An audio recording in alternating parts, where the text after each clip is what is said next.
Skylar Jackson, 15 years old. Narion Greer, 17 years old.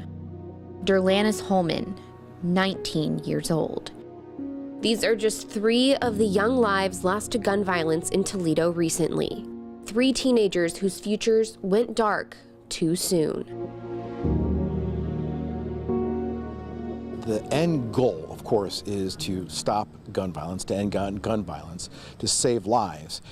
Again, but bring the idea of what is happening in your community to light and make sure the community understands what's going on. Declaring gun violence a public health crisis means more resources aimed at doing just that. The mayor's chief of staff, Katy Crosby, started a similar program in Dayton about a decade ago. The city worked to help people with gun charges find jobs and get support to end the cycle of repeat offenders.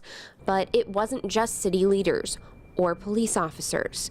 Community advocates who had lived a life on the streets got involved. These are individuals who have lived a lifestyle, who have backgrounds. They're not squeaky clean individuals. They understand how violence occurs, what that exposure is like, and they've changed the trajectory of their lives. Darren Bird was one of those advocates. He's an ex-gang member turned coach. When a shooting happened, he worked to calm tensions and prevent retaliation. Law enforcement was pretty good at kind of letting us intervene in some of those places, since we had to, had started getting a good rep about, being out there, them guys out there, they care.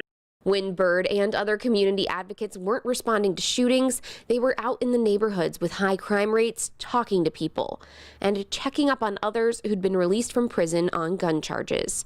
The program worked, and Dayton saw fewer murders. I think when we first started, it was something like close to 50 or something like that, and every year it went down. I think the lowest we had was 15 one year.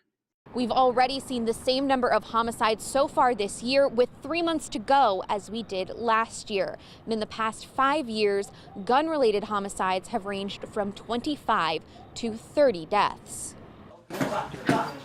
The goal of this program is to prevent gun violence here in Toledo. In Dayton, that involved investing in the community and offering alternatives to prevent young people from ending up on the streets. When you graduate high school, a lot of the friends and people that you went to school with, you either see a lot of them that I grew up with, they either went to prison or they were on the other end of the gun and no longer here. Watts and many others say they believe the program at Soul City Boxing saved their lives. They want to see more ideas like it as Toledo fights against gun violence. We need more pillars in the community to give these kids something to do, more outlets. Too much free time on your hands, it's going to lead to no good.